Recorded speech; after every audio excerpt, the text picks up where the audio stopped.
샤넬은 향수 넘버5로 큰 성공과 부를 얻지만 그 향수 넘버5로 인해 자신의 나라 프랑스에서 쫓겨나 스위스로 망명을 갑니다. 안녕하세요. 명품에 대해 모든 것을 알려주는 명품 박사 명박입니다. 오늘은 프랑스 명품의 여왕, 모든 여성들의 로망 샤넬백을 만든 가브리엘 샤넬에 대해 얘기해보려 합니다. 오늘날 전세계 여성들의 마음을 사로잡은 명품 샤넬은 1883년에 태어난 한 프랑스 여성에게서 시작됩니다. 가브리엘 샤넬, 별명은 코코. 프랑스 서부 페이드라 루어르의 시골 마을인 소무르에서 태어나 어머니를 12세 때 결핵으로 여의었습니다. 포도주 행상인인 아버지에 의해 수녀원에서 운영하는 고아원에 보내져 소녀 시절을 엄격한 규율 속에서 암울하게 보냈습니다. 이곳에서 7년간 지내며 직업교육의 일환으로 바느질을 배웠고, 이렇게 습득한 바느질 기술은 그녀가 패션 사업을 통해 자신의 감각을 키워가는 데 일조하였습니다.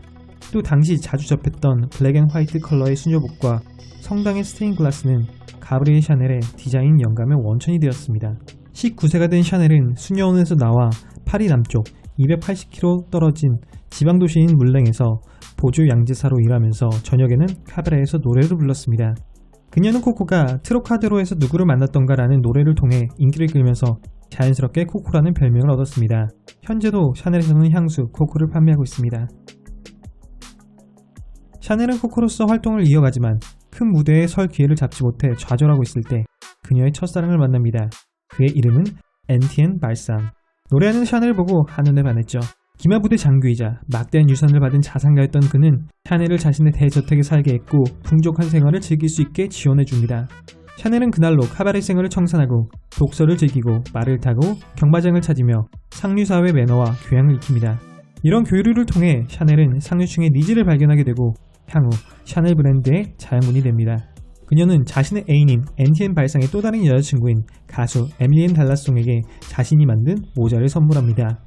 당시 여성용 모자는 얼굴을 가릴 정도로 챙이 넓고 과장된 레이스 장식이 유행이었지만 샤넬은 장식을 과감히 없애고 챙도 거의 없는 담백한 모자를 만들었는데, 이 모자는 파리 사교계에서 큰 유행이 되었고 그녀에게 모자를 선물 받고 싶어하는 여배우와 부유층 여성들이 많아지자 샤넬은 아예 모자 가게를 열기로 결심합니다. 그러나 샤넬의 연인인 발상은 이에 반대했고 샤넬은 자신을 가로막는 그와의 이별을 택하고 환승합니다.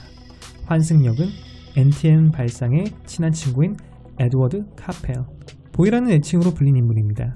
보이 카펠의 도움을 받아 1910년 파리의 번화가 캉퐁거리에 샤넬 모드라는 모자 매장을 엽니다. 그녀의 나이 27세였죠. 모자 매장 오픈 초기에 샤넬이 선보인 수수하고 간편한 모자는 부르주아 여성들에게 외면당합니다. 샤넬은 자신의 모자의 판매 촉진을 위해 당시 유명 연극 배우였던 가브리엘 도르지아에게 연극에서 자신의 모자를 써줄 것을 부탁했습니다. 도르지아가 연극에서 샤넬 모자를 착용하고 나온 것을 계기로 상류층 여성들에게 큰 인기를 얻기 시작했습니다. 매장은 본격적인 흥행 궤도를 타기 시작합니다. 모자 사업의 성공을 발판 삼아 그리고 자신의 연인이자 다른 여자의 남편이자 쩐 주인 카펠의 지원을 받아 1913년 프랑스 노르망디 해안에 위치한 휴양도시 도빌에 자신의 이름을 내건 가브리엘 샤넬이란 의상 부티크를 열게 됩니다. 노르망디 하니까 크리스찬 디올의 고향이 생각나는데, 샤넬 부티크는 디올의 고향 그랑빌과는 직선거리 150km로 멀지 않은 곳입니다. 샤넬의 부티크가 있던 도빌은 휴양지였기에 휴양지에 어울리는 단순하고 편한 옷들을 디자인했습니다. 남성들이 스포츠웨어로 착용하던 스웨터에서 아이디어를 얻어 날씨가 차고 습한 도빌의 해양성 기후에 맞춰 입을 수 있는 여성 가디건을 만들었습니다. 가디건은 기존의 거추장스러웠던 코르셋과 패티코트, 유럽의 여성용 속치마를 착용할 필요 없이 느슨하고 헐렁하게 디자인된 점이 특징이었습니다. 코르셋과 패티코트 없이 무릎까지 짧아진 그녀의 옷은 당시 파격적이었습니다.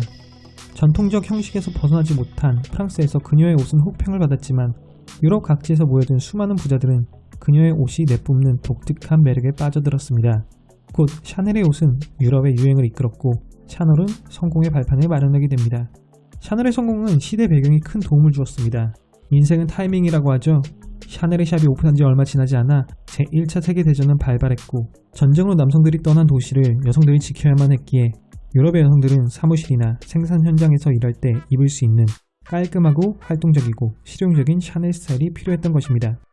샤넬은 어부들이 착용했던 작업복에서 영감을 받아 옷을 만들었고 남성 노동자들의 옷에서나 볼 수 있었던 패치 포켓, 바깥에 덧붙인 호주머니를 여성 재킷에 적용했습니다.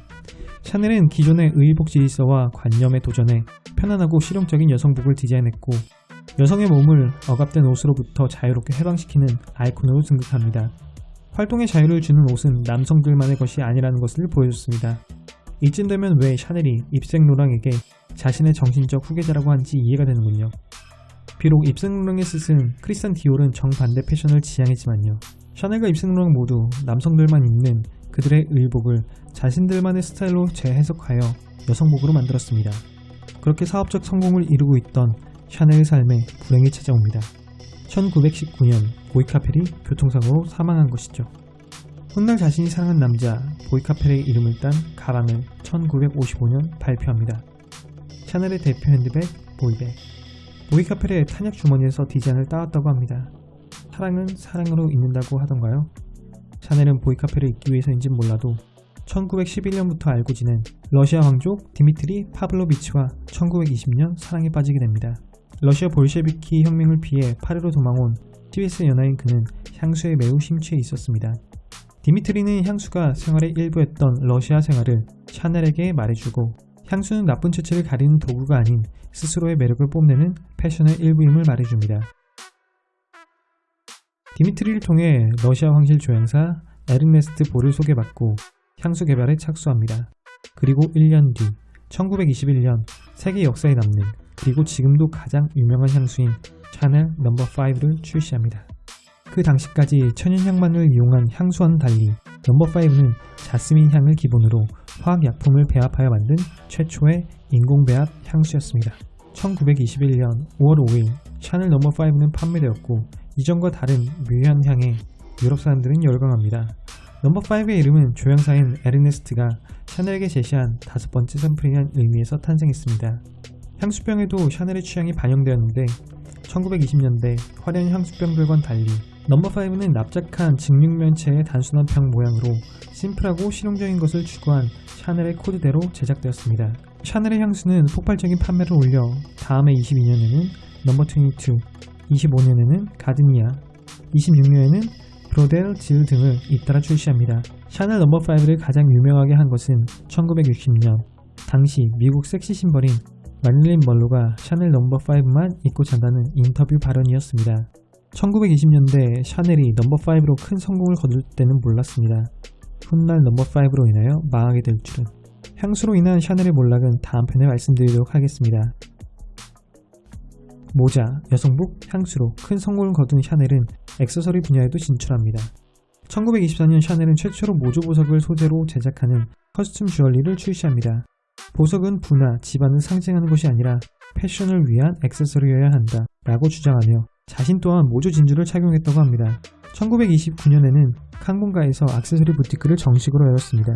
샤넬 패션 디자인의 단순미, 기능성을 가장 극대화한 것은 바로 1926년 발표한 리틀 블랙 드레스입니다. 그 당시 여성의 검정 의상은 상복 혹은 점원의 의상으로만 사용되었습니다. 1920년대 당시 화려한 컬러가 넘쳐날 때 샤넬은 한 가지 색상만 사용합니다. 그 컬러는 블랙.